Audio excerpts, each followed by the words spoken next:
Antes de mais nada, antes de vocês começarem a assistir o vídeo que tá aí na frente, eu esqueci de pedir logo no começo, esqueci de pedir no final. Por favor, curtam, se inscrevam, apertem o sininho, compartilhem, sigam no Instagram pelo menos, que é o que eu entro, porque isso ajuda bastante, de verdade. E é isso, por favor, aperta o botão, é só um botão. Bom dia, boa tarde, boa noite, gente, tudo bom? Meu nome é Felipe, pra quem não me conhece, e eu venho aqui de vez em quando falar sobre um caso real pra vocês, seja no café da manhã ou no happy hour. E hoje, na verdade, eu tenho um caso, uma história pra contar, que é o tipo de história que eu não contaria normalmente, porque é uma história em andamento. Ou seja, ela nesse momento está começando a ganhar espaço na mídia dos Estados Unidos. Logo depois, né, as sombras do caso da Gabi Petito, surge, segundo os estadunidenses, o desaparecimento do Daniel Robinson. Por que eu digo que é o tipo de caso que eu não falaria aqui? Como eu não falei até agora da Gabi Petito, porque não tá encerrado, porque tá em andamento. Mas eu tava pesquisando e esse talvez seja o background ideal para esse nem um pouco feliz happy hour, porque eu falo nem um pouco feliz porque geralmente quem já viu outros vídeos percebe que eu consigo até tentar tornar um pouquinho mais leve o negócio, assim, né? Porque eu não gosto, assim, eu gosto dos casos, mas eu não gosto de passar conteúdo como se fosse pesar, assim, do tipo, não preciso agregar tensão, peso no negócio. E muitas vezes aqueles momentos que eu faço, né? Que eu falo, tô abrindo um parênteses aqui, etc. É justamente porque eu acho que eu tô entrando num território tenso demais e eu acho que sempre precisa dar durante o vídeo precisa dar aquela aliviada de tensão. Então por isso que eu, né, pensei no café da manhã, pensei no happy hour, etc. E escrevo a maioria dos roteiros para os vídeos pensando já onde eu acredito que vai ter pausa. E mesmo assim eu tenho bastante dificuldade em alguns casos, mesmo antigos. Exemplo, Maribel. Exemplo, Chris Watts. Eu tenho dificuldade, por exemplo, em determinados casos, até nesses casos que já passaram, em alguns casos eu tenho um pouco de dificuldade para tornar eles mais leves. Então esse vídeo vai ser completamente diferente dos outros, porque como o caso está em andamento, eu não sei, eu nem ensaiei. Eu só escrevi, eu vi o caso e falei, eu preciso gravar o mais rápido possível, no sentido de que eu acredito que ele deva ganhar, assim, sei lá, não sei o que passou na minha cabeça. Na verdade, o que passou na minha cabeça é que eu acho que ele deve ter a cobertura mundial, igual foi da Gabi Petito, para que ele que ele desempaque. Eu vou explicar o caso, eu vou explicar o porquê ele tá empacado. E ao mesmo tempo, eu sei que eu não sou ninguém na internet, né, gente? Tipo assim, só olhar o número de vídeos que tem aí, que não é nada. E nada, não sou ninguém. Mas vai que tem algum brasileiro que mora na região, não sei o que, etc. E de repente topa com esse vídeo sem querer. Sabe aquela coisa? Tipo, surge do nada pra pessoa. Tem uma linha, né? Tem um telefone pra quem eventualmente tiver dicas. Aparentemente tem uma recompensa agora pra quem puder dar qualquer informação relevante sobre o desaparecimento do Daniel Robinson. Antes de eu começar a falar sobre o caso, só quero tirar os nomes da minha frente antes que eu comece a confundir todos eles, porque eu confundo, pode ser super diferente. O pai do Daniel se chama David, por isso que eu acho que eu confundi logo no começo, né? Daniel David. A irmã se chama Madison, a mãe se chama Melissa. E o local onde tudo isso tem acontecido é Ocala, Arizona. Eu literalmente dessa vez eu vou procurar como que se pronuncia esse negócio, porque eu realmente quero falar o nome da cidade corretamente dessa vez. Buckeye, Arizona. Algumas das coisas que eu vou falar aqui foram descobertas pelo investigador particular contratado pelo pai do Daniel, o David, e não pela polícia local. No entanto, o número que eu tenho encontrado aí nas reportagens que estão cada vez mais pipocando é o número da polícia que agora de fato está investigando o caso. Acho que meu microfone não está ligado. Deixa eu conferir. Não, tá ligado. Eu vou tentar fazer isso da forma mais leve possível. Como eu disse, eu não pretendo, não me sinto confortável cobrindo o caso que não tá finalizado, porque a margem de erro é absurda, né? Eu posso cometer erros grotescos. Mas eu já tô avisando que eu não pretendo ficar fazendo updates sobre o caso, do tipo, não é uma coisa que eu pretendo fazer, porque como eu tava buscando casos novos pros próximos vídeos, eu trombei com esse, eu simplesmente não consegui tirar ele da minha cabeça e acabou que esse está em andamento, mas eu não vou seguir ele até que ele seja encerrado ou seja de uma maneira positiva, no sentido de encontrarem, né, espero, o Daniel vivo e bem. Eu, de novo, quero tentar fazer isso da forma mais leve possível. Não quero que ninguém saia deprê daqui. Também não quero ficar muito deprê com isso. Então, peguem seus drinks. Esse é um Not So Happy Hour. E eu vou tentar contar o caso, sem me emocionar. Porque eu fiquei triste pra caralho quando eu vi esse negócio. Eu vou usar muitas notas também, tá, gente? Porque realmente é importante. Outro parênteses que eu preciso fazer, e é a pedido da minha prima favorita, a minha prima Isa, a minha prima irmã, amo de paixão. Não sei como duas pessoas podem ser tão parecidas. Pediu pra eu começar a falar sobre o que eu uso, especialmente nessa coisa, não as maquiagens, porque eu não sei passar, fica tudo, né? Quem já tá aqui já sabe que eu saio como fantasma. Mas produtos do tipo de, sabe, skincare. Tô fazendo isso por você, Thaisa. Essa água termal que se chama Avenue. Realmente não sei. Geralmente eu uso Vic, mas é por costume, porque sabe que eu tenho a impressão de que eles colocam água de torneira, uma garrafa bonita e vende pelo preço que é o olho da cara, né? Então assim, eu vou falar o que eu tô usando, pelo menos nesse. Eu tenho medo de, sei lá, irritar a marca, alguma coisa do tipo, mas não é nada patrocinado, X. São coisas que eu uso e que, tipo, eu não sou o tipo de pessoa. Se eu leio numa embalagem, daqui a 3 meses você vai ver o resultado, tipo assim, não. Tem que ver o resultado imediato para eu continuar comprando o produto. Então, esse daqui eu gostei bastante. É uma máscara de olheira, que eu tenho bastante olheira, da Sephora, de cafeína. Tem outra opção também que eu uso, que eu gosto bastante, Thaisa, que chama Revitalift. Também pra olheira, também de cafeína. Cafeína é a melhor coisa do planeta, né, gente? Vamos ver. Daqui eu vi resultado, tipo assim, imediato. Quando eu pus, eu não sei se no vídeo dá pra ver. Então, Isa, ó, eu tô usando essa máscara de cafeína pra olheira da Sephora. E gostei. Tem mais de um e não precisa lavar o rosto depois. Tipo assim, que é ótimo. Prático. Então, vamos começar o caso. O desaparecimento do Daniel, ele aconteceu dia 23 de junho desse ano, 2021, na cidade de Buckeye, no Arizona. E a última pessoa a ter visto o Daniel foi um outro trabalhador, outro geólogo. Daniel é geólogo, tá? De 24 anos de idade. E esse colega dele de trabalho chamava Ken. Segundo o Ken, o Daniel estava agindo de forma inicialmente normal quando chegou no trabalho naquele dia.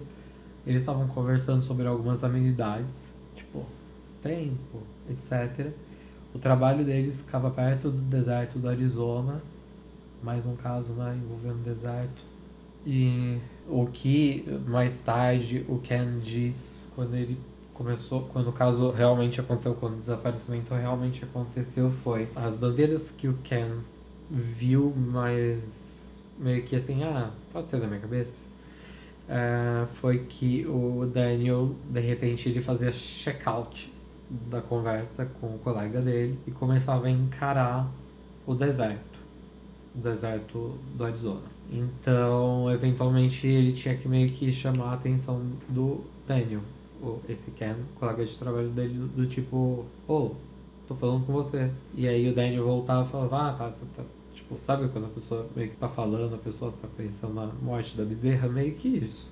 Então ele não viu isso como um problema, não viu isso como um sinal de que tinha alguma coisa errada ali na hora.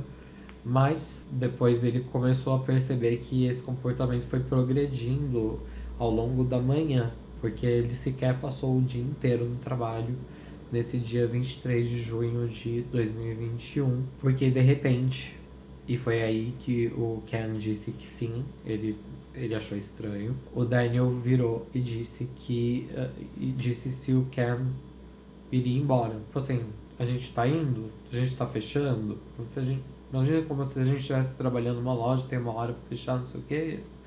Ele tava falando como se o expediente estivesse acabando. Só que na área das ciências, na área da geologia, na área da pesquisa com que ele trabalhava, não é tipo, você só vai embora para não comprometer pesquisa científica, você precisa de dados sequenciais, enfim, você precisa de habitualidade no trabalho. Então, a não ser que ele estivesse doente, a não ser que tivesse acontecido alguma coisa na família dele, que seria compreensível que aí ele nem fosse trabalhar, era importantíssimo que eles fizessem o trabalho que eles tinham para fazer ali sobre pesquisas geológicas.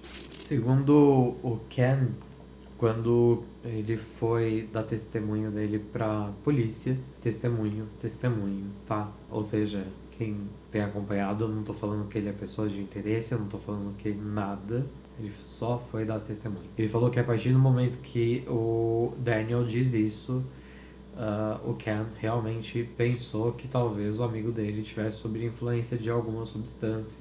E inclusive, diz ele, isso está reportado na polícia já, que olhou na pupila dos olhos do amigo e viu que não estava dilatado. Então a narrativa que ele deu para a polícia foi de que o Daniel agiu estranho só naquele momentozinho, que quando ele falou isso, de fato ele pensou, não, isso que ele acabou de falar não faz o menor sentido, né, de ir embora como se falar como se estivesse acabando o dia, enfim, ele tá perdido no tempo aparentemente. Talvez ele esteja sob influência de alguma coisa e que ele pegou e chegou a verificar, olhar, observar a pupila do colega dele e que ele não percebeu absolutamente nenhum tipo de alteração como dilatação de pupila. Eu não duvido que ele tenha feito isso, tá?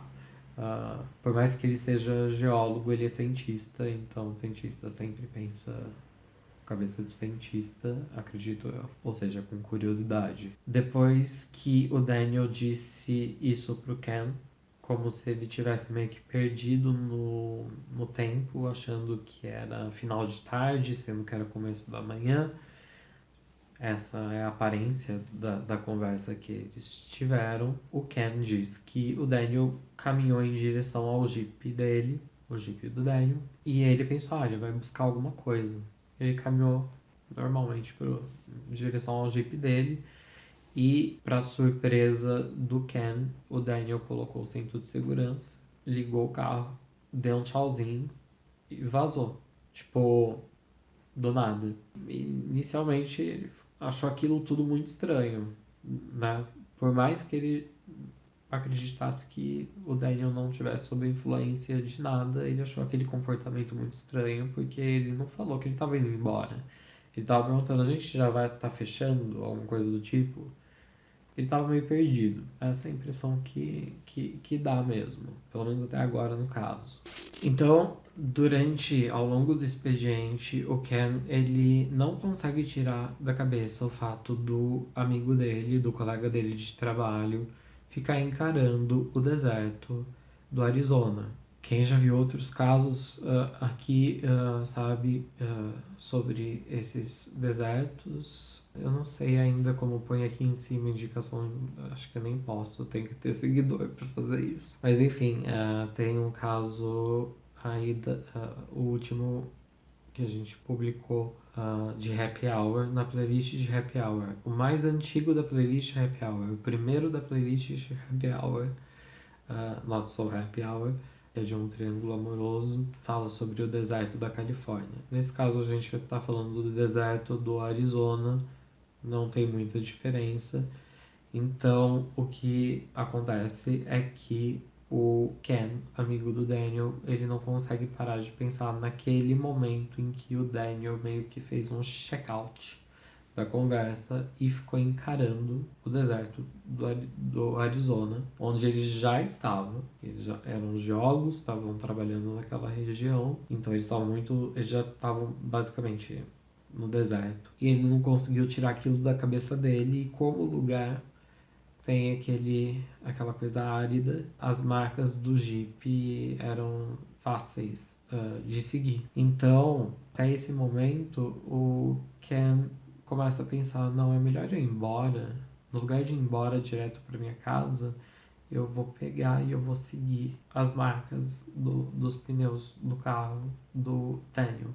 E quanto mais ele seguia essas marcas de pneu, mais ele percebia que ele estava entrando na parte perigosa ou na parte selvagem do deserto, na parte onde uma pessoa se perderia, por exemplo.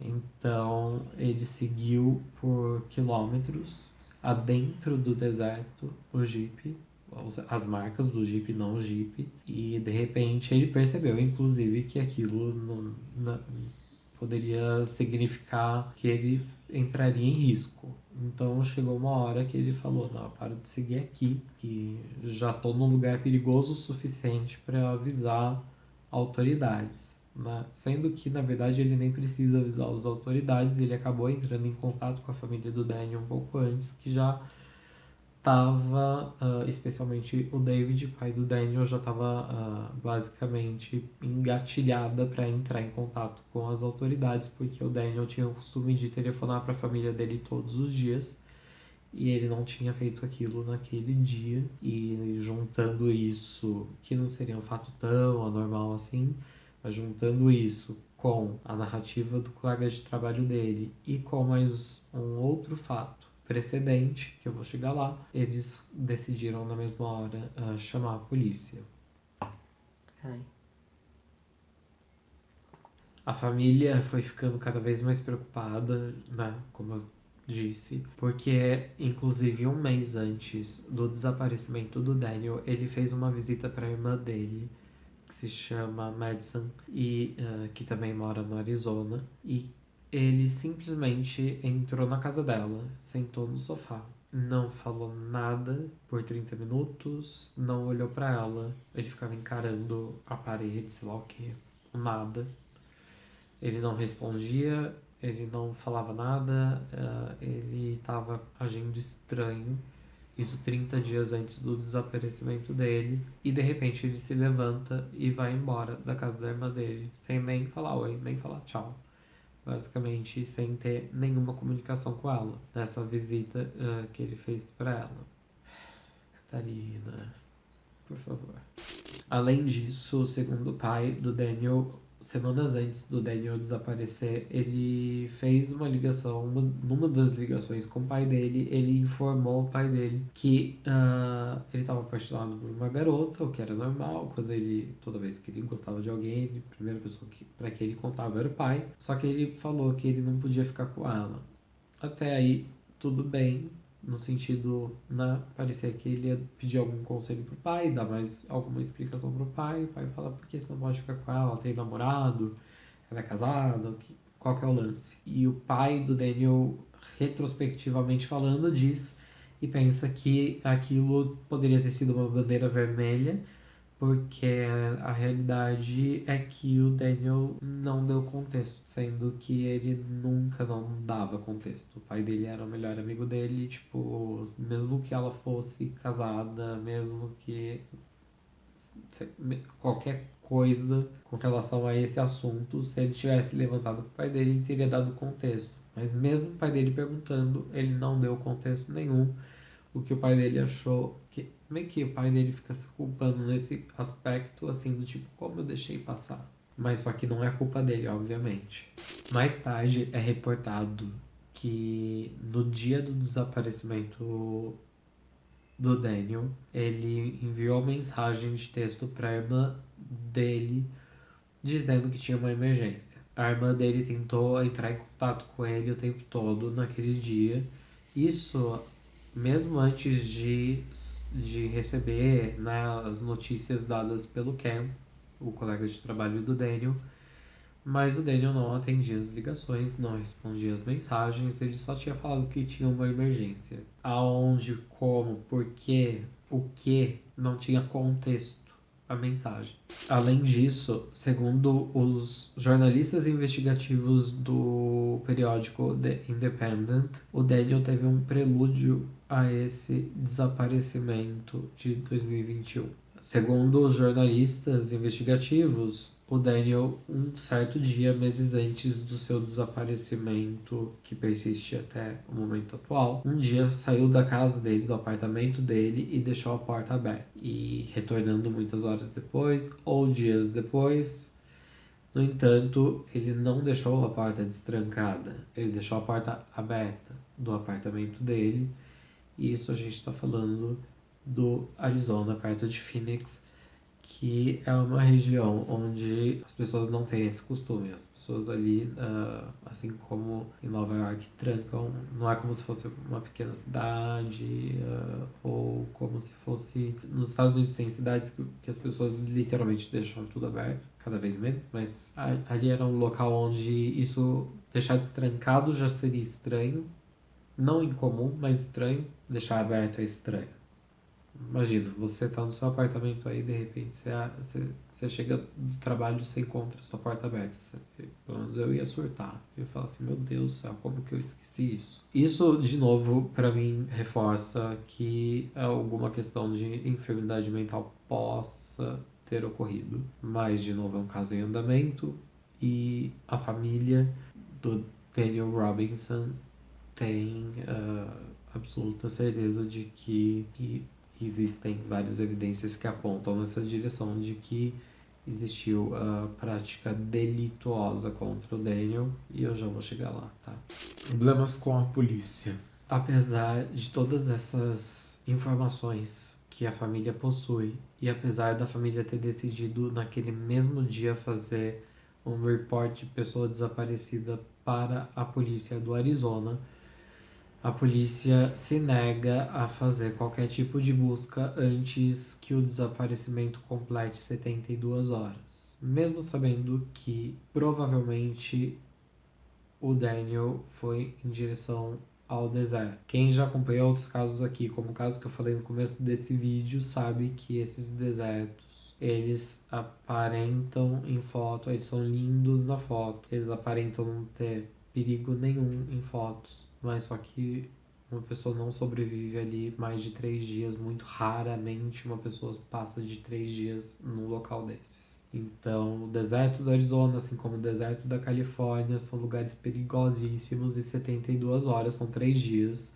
e 3 dias sem poder fazer absolutamente nada é a mesma coisa de você falar se vira. Então, é bastante revoltante a postura da polícia do Arizona com relação ao caso do Daniel já desde o começo, uma vez que eles estão numa região onde existe um deserto, onde a última pessoa a ter visto o Daniel Robinson vivo e bem seguiu as marcas dos pneus do carro, do Jeep do Daniel, até determinado ponto do deserto, e essa pessoa, que é inclusive um geólogo, um cientista, conhece a região, deixou de seguir aquelas marcas porque achou que já estava entrando numa zona perigosa demais, ao ponto dele ter medo de se perder e acabar entrando numa encrenca, mesmo conhecendo a região.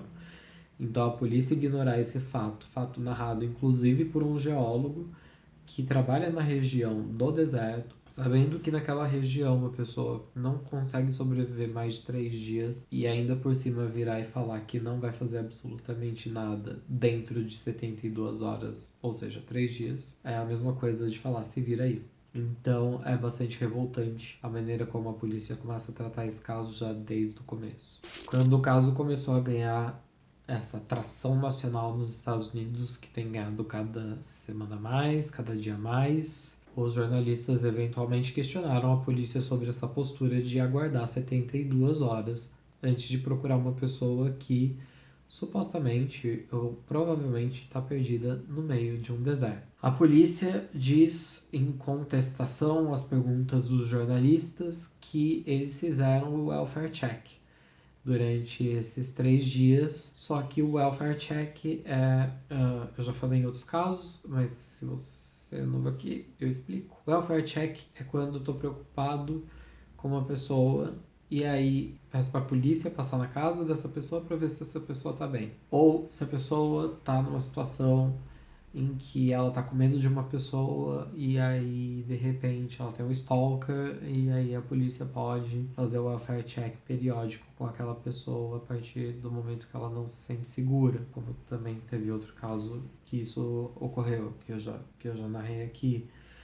Então a polícia diz que fez o welfare check. A pergunta é como? Como que eles fizeram o welfare check? Porque o Daniel não foi para casa, porque senão ele não estaria desaparecido. A última vez que ele foi visto indo em direção ao deserto do Arizona. Eles foram até o deserto do Arizona fazer o welfare check. E se eles fizeram o welfare check no local onde eles deveriam fazer, que era no deserto do Arizona, e não tivesse encontrado o Daniel, então provavelmente o welfare check teria determinado que a pessoa estava desaparecida e, portanto, talvez não bem. E por isso eles deveriam ter acelerado esse report. A polícia foi completamente negligente, completamente. Raramente eu venho aqui e falo dessa forma tão enfática, mas só que simplesmente é inegável o tratamento que a polícia deu a esse caso e tem dado a esse caso ser absolutamente negligente e desastroso. Gente, meu nariz tá todo descascando, caraca. Pior que eu não tenho nem como esconder isso, tem? Eu tô olhando pra lá porque a minha gata tá virando o demônio e eu não sei porquê. Enfim, ela virou o demônio. Ainda bem que eu escrevo, porque senão eu esqueço as coisas. Nossa, Enzo, puta que pariu. Puta que me pariu. Tomar no cu. A polícia tinha dito que após 72 horas eles iniciariam a busca pelo Daniel Robinson, certo? Certo. No entanto, após as 72 horas, o investigador principal do desaparecimento do Daniel Robinson, ele não só tinha feito promessa singular, para a família, mas sim também para a mídia local, porque o caso não era um caso nacionalmente conhecido, nem agora, ainda não é. Cada dia mais está sendo, mas nesse momento ainda não é. O investigador prometeu não só para a família, para os amigos, mas publicamente para a imprensa local, que após as 72 horas eles fariam uma busca pelo deserto do Arizona, uma busca pelo Daniel Robinson no deserto do Arizona, usando inclusive helicóptero. Em cima da hora, após as 72 horas, aquelas filhas da puta das 72 horas que não deveriam existir e que a família simplesmente também nem esperou, eles começaram a chamar voluntário e começaram a procurar por eles mesmos. Após as 72 horas e após ter feito essa promessa, em cima da hora ele resolve cancelar os helicópteros e a busca, porque segundo ele, aspas, um homem adulto tem o direito de desaparecer se quiser, fecha aspas. Um homem adulto tem direito de desaparecer se quiser. Só que desde tudo que eu tenho narrado desde então, tudo que eu tenho visto, cada ponto que eu anotei para esse roteiro que eu fico olhando, porque eu não quero perder a minha linha de raciocínio sobre isso. Cada ponto que eu narrei até então diz pra mim, e eu realmente espero estar completamente errado. Eu espero, quando eu postar esse vídeo, ter que virar e já gravar uma sequência falando: gente, ele tava fazendo retiro de yoga e ele tá ótimo, maravilhoso, se encontrou, vive nas montanhas, sei lá, ó. Eu realmente gostaria de chegar no momento que eu postar esse vídeo e falar isso. No entanto, tudo, como isso são fragmentos de evidências, e provavelmente existem mais evidências que não foram divulgadas, porque é uma investigação em andamento, e uma parte dessa investigação acredita na possibilidade de homicídio, inclusive uma grande parte da família dele, inclusive o pai dele, que é a pessoa que está mais verbal. E eu vou chegar no porquê o pai dele acha isso, e realmente é preocupante. O que eu tava falando? Puta que pariu. Ah, tá. Um homem adulto, sim, tem o direito de se mudar, de desaparecer. Um homem são adulto tem o direito de se mudar e desaparecer. Só que nada do que aconteceu até agora que eu narrei, ou eu tô enganado? Por favor, me digam nos comentários. Alguém deixa a porta literalmente aberta e some e depois volta? Alguém chegou no trabalho 7 horas da manhã pensando que era 5 horas da tarde? Todas essas coisas que eu tenho narrado até então, e de novo, eu realmente espero que ele esteja fazendo um retiro de yoga e que ele apareça e esteja tudo bem quando eu postar esse vídeo.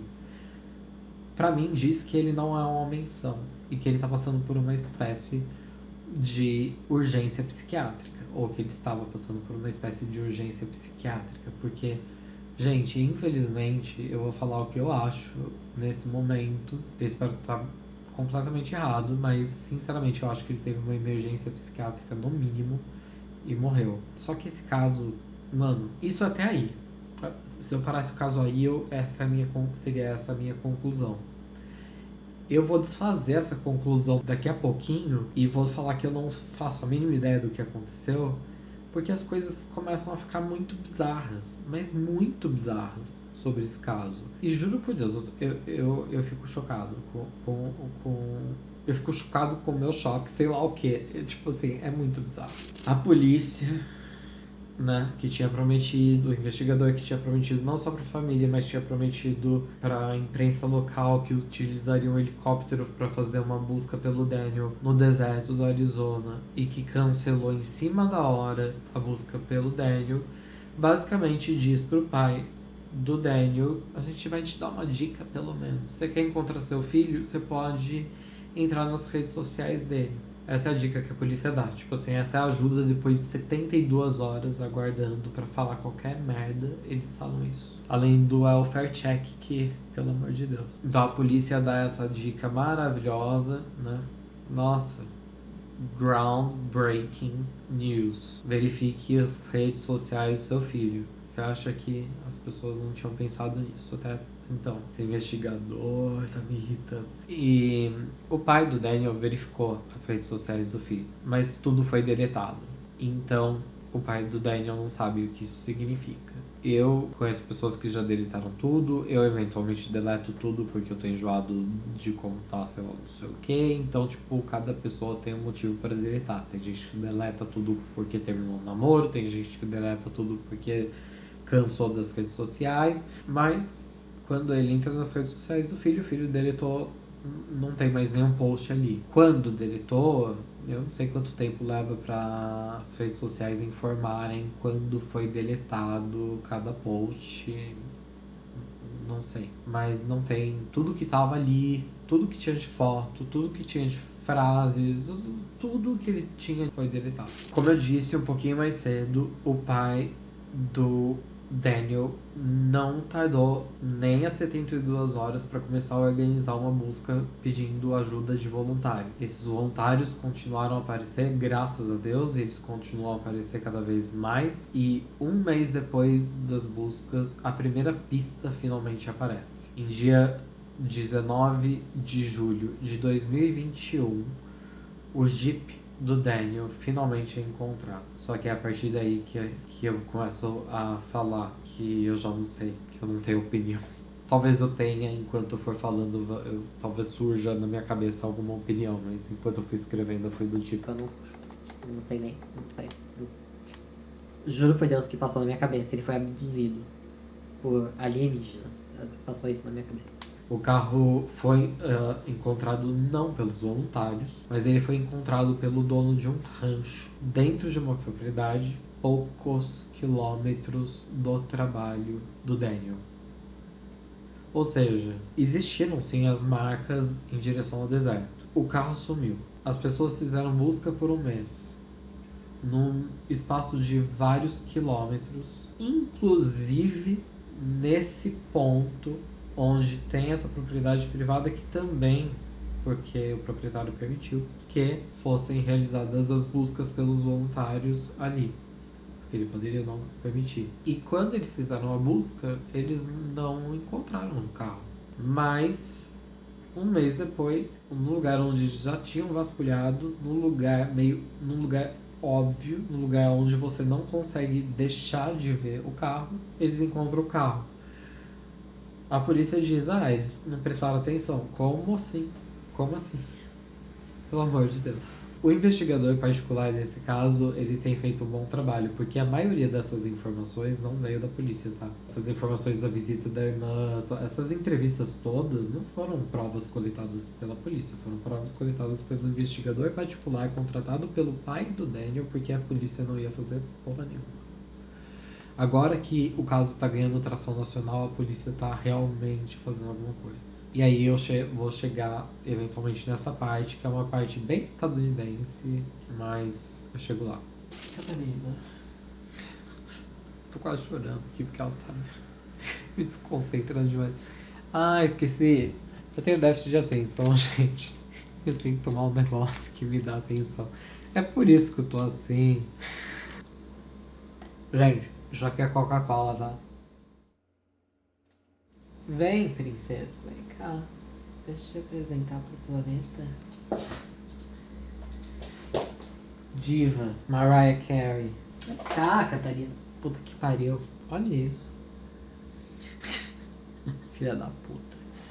O carro do Daniel foi encontrado amassado, como se ele tivesse sofrido um acidente. Mas a coisa mais bizarra que tinha mesmo era a questão de várias pessoas, diferentes voluntários em diferentes dias ao longo de um mês terem procurado, inclusive naquela propriedade mais de uma vez, e não terem visto o carro que estava em plena visão quando foi encontrado. Todos os pertences do Daniel estavam dentro do carro. Tava a carteira, tava as chaves e, o que é mais bizarro de tudo, as roupas que ele estava usando no dia que ele desapareceu. O caso ficou bizarro daí, né? Daí?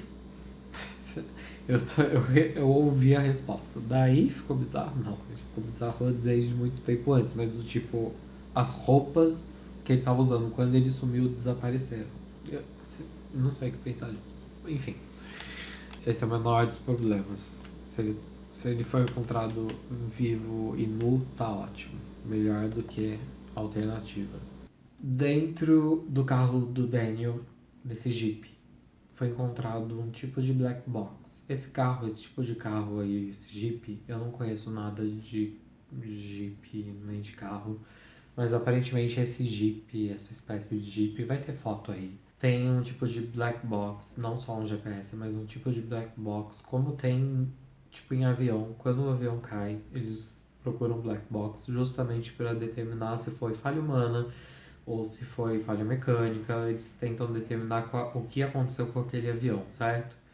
No Jeep, nesse Jeep específico aí, também tem isso. Foi determinado por meio, assim que eles encontraram o carro, eles encontraram esse black box do carro e foi determinado que, de fato, o carro entrou em colisão. Quando esse carro entrou em colisão, ele caminhou por mais 17 quilômetros. Não de forma desgovernada, não como se a pessoa tivesse desmaiado e pisado no acelerador e continuasse andando. Não, porque ele fez aproximadamente 46 paradas antes de entrar numa segunda colisão. A coisa mais bizarra disso, tudo que eu tô narrando, sequer é isso. Sequer é o fato de que teve uma colisão, que ele fez 46 paradas ao longo de 17 quilômetros em que ele continuou andando, sequer é a segunda colisão, mas é o fato de que o carro foi encontrado apenas a 3 quilômetros do trabalho do Daniel, não 17 quilômetros, não 47, não 20, 3. No entanto, ele caminhou por 17 quilômetros e não fez retorno. Esse caso é muito bizarro. Mas por que você volta, caralho? Vem cá, então. Quer vir ou não quer? Tu vai tomar no teu... Dentro do carro não foi encontrado nenhum vestígio de sangue e, por consequência, a polícia, que, né, fez bastante coisa até agora, né, basicamente descartou a possibilidade de ter acontecido um crime. Descartou rápido demais, na minha opinião. Mais cedo eu falei que eu tinha a minha teoria, uma das minhas teorias, e na verdade uma das teorias de muitas pessoas é que alguma questão psiquiátrica pudesse estar acontecendo. No entanto, isso que eu acabei de falar, sobre o carro ter sido encontrado no local onde já tinha sido procurado várias vezes por diferentes pessoas ao longo de um mês. Diferentes pessoas já tinham ido exatamente no local onde o carro foi encontrado durante um mês. O carro entrou numa colisão, andou 17 quilômetros. Entrou numa segunda colisão, isso à distância, a 17 quilômetros dali.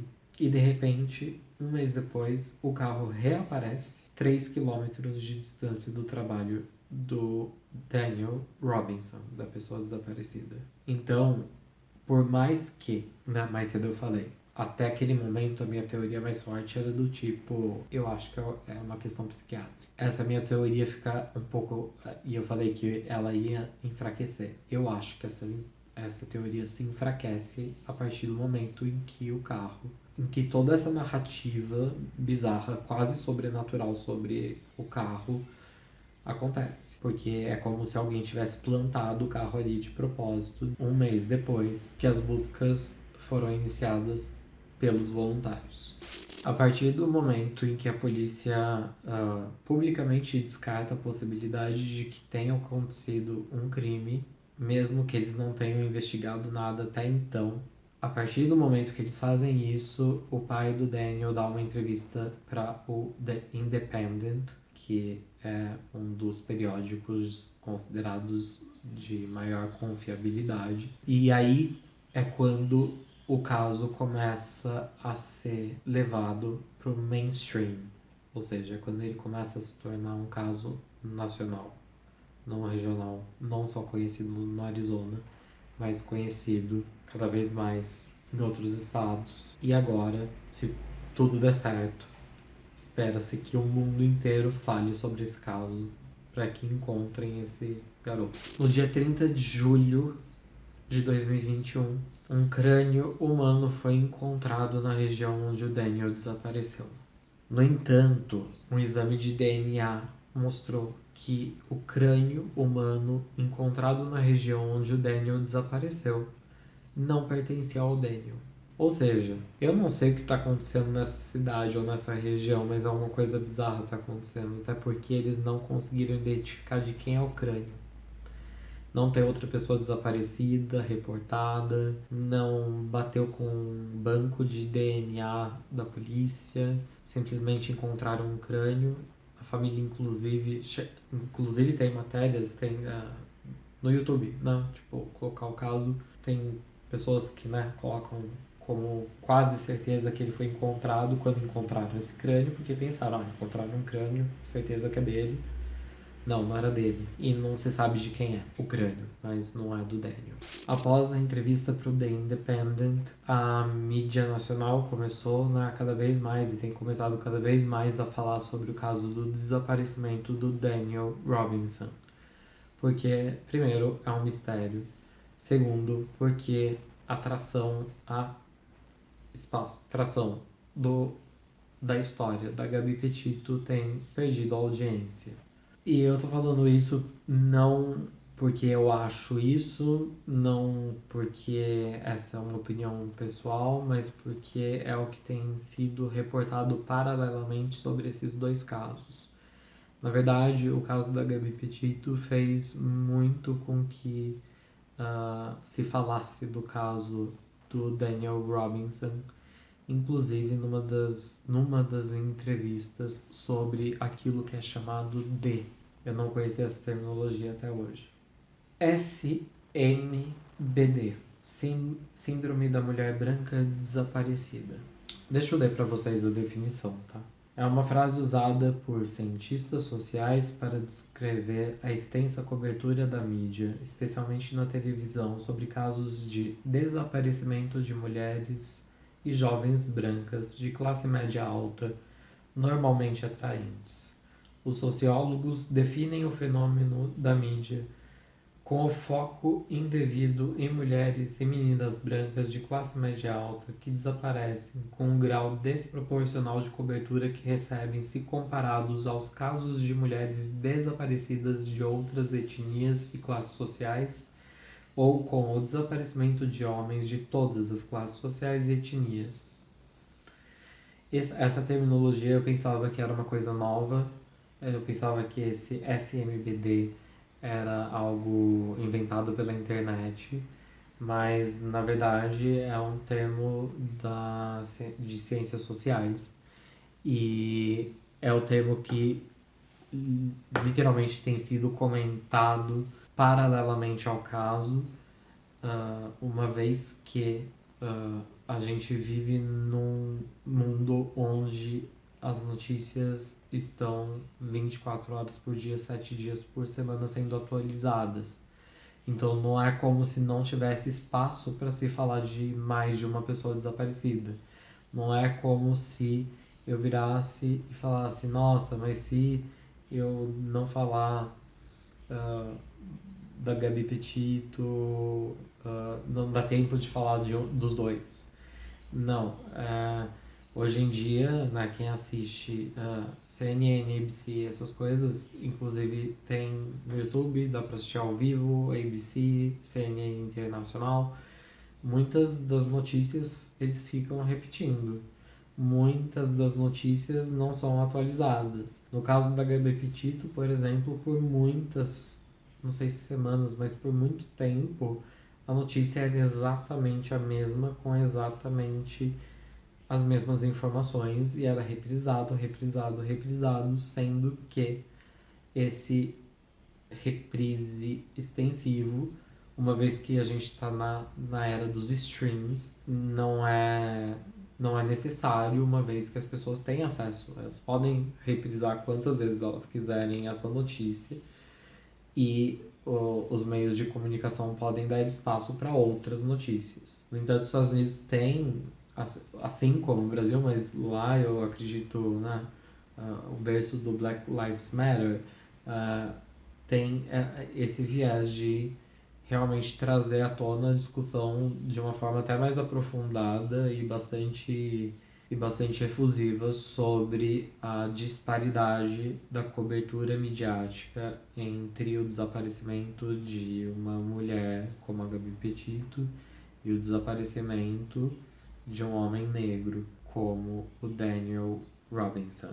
Então, enquanto ainda se fala do caso da Gabi Petito e enquanto o caso do Daniel Robinson começa a tomar o mesmo tipo de tração, paralelamente a gente começa a ver nesse ano, nesse período, nesse final de 2021, uma discussão bastante profunda sobre essa terminologia que eu acabei de escrever nos Estados Unidos, especialmente porque a gente está falando do berço do Black Lives Matter. Então, novamente, a gente vê um país dividido por coisas que, na verdade, deveriam unir. Então, a discussão sobre essa terminologia sociológica, sobre cobertura de desaparecimento de mulheres brancas nos Estados Unidos, essa terminologia sociológica, ela tem sido pauta paralela enquanto ainda a mídia cobre os dois casos.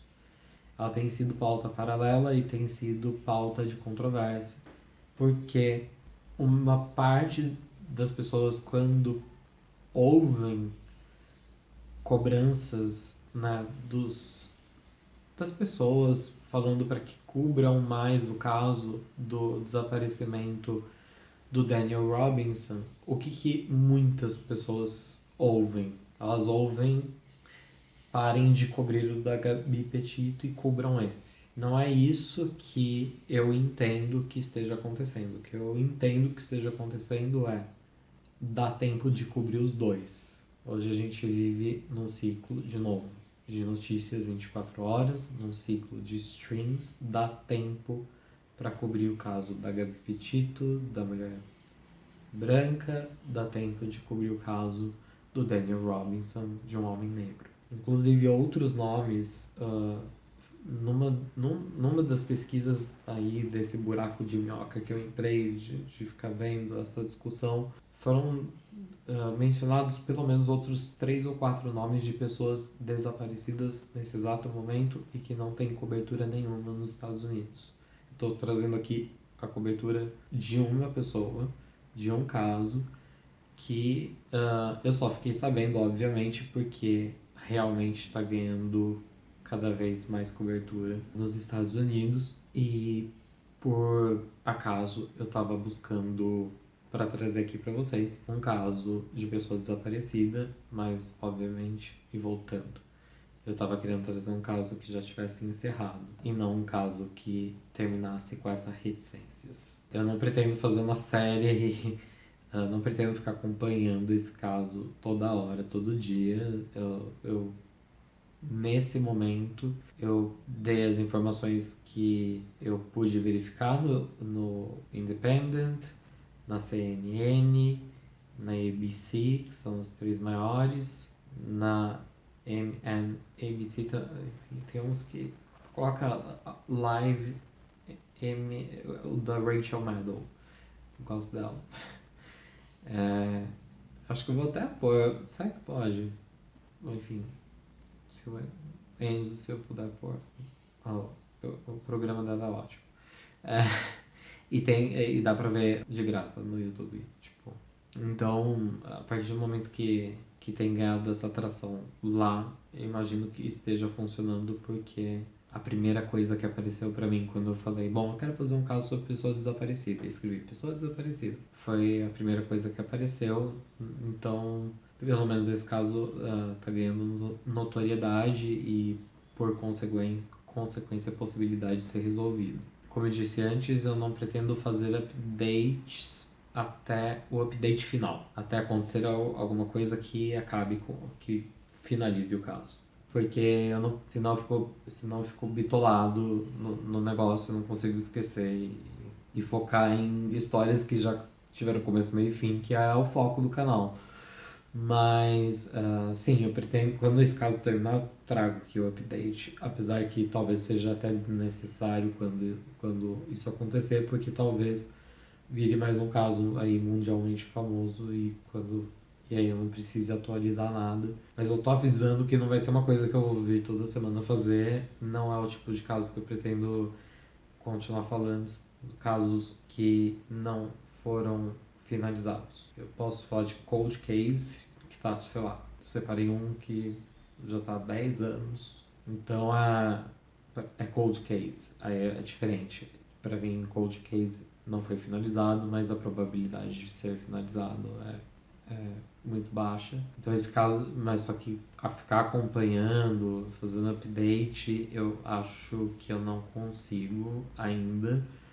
Eu tô sendo super sincero. Se eu achasse que eu tivesse essa capacidade de ficar me atualizando minuto a minuto sobre esse caso específico, eu faria, mas eu não sei fazer isso, porque eu não sou jornalista. Então eu vou deixar embaixo como legenda. Não vai ter legenda, vai ter um espaço aqui embaixo. E vai ficar o tempo todo esse espaço aqui embaixo. Porque eu vou colocar como localização a cidade, né? Onde aconteceu. Porque, para terminar numa nota positiva, onde tem espaço onde tem cidade, onde tem país nesse planeta, tem brasileiro. E tem um telefone que as pessoas podem ligar e dar dicas, insights pra polícia. Então, assim, tem brasileiro em tudo quanto é lugar, graças a Deus. Então esse vídeo é muito feito para quem mora aí que eu tô falando, no Arizona, e que fala português e que vai conseguir entender esse vídeo. Se por acaso esse vídeo cair na mão de outra pessoa, youtuber, sei lá o que, e a pessoa quiser falar desse caso, por favor, fale desse caso. Né, mas especialmente eu que eu não sou ninguém, né? Então, assim, meu alcance é muito limitado, mas tem vários youtubers aí com centenas de seguidores. Por favor, divulguem o caso. Pessoal aí do True Crime, que eu ainda não decorei o nome das pessoas, mas tem vários brasileiros que fazem True Crime e, tipo, que tem vários seguidores e que eu super gostaria que descobrissem esse caso, porque eu não sou ninguém. Tô no meu sexto, sétimo vídeo, sei lá qual vídeo, e por isso, e eu acho importante, justamente por isso, porque onde tem uma cidade, tem um brasileiro, e alguém vai falar português o suficiente para pegar e poder ver um vídeo em português, sei lá o que, às vezes a pessoa tá toda alienada, não sabe o que tá acontecendo, mas de repente viu uma coisa, sei lá, entendeu? Golpe de sorte, né? Por que não? E, como vocês podem ver pela minha janela, essa gravação demorou muitas horas. E agora eu realmente preciso... Nossa, não preciso não. São 7 horas. São 7 horas da manhã. Eu sempre não. Às vezes eu falo aqui, né, que eu morro de medo quando eu vou entrar no trabalho, tipo, da pessoa pensar que eu tô no meio do trabalho gravando vídeo. Não, não tô, tá? São 7 horas da manhã. 7 horas da manhã. E tem um negocinho que aperta aí, que aparece quando tá... O negócio, né? Quando foi gravado, sei lá o que. Enfim, é isso, gente. Esse vídeo realmente, né? Acho que as partes, se tiver parte engraçada, vai ser com a participação da rainha Catarina, que me transtornou, mordeu, tá vendo? Ó, relacionamento abusivo.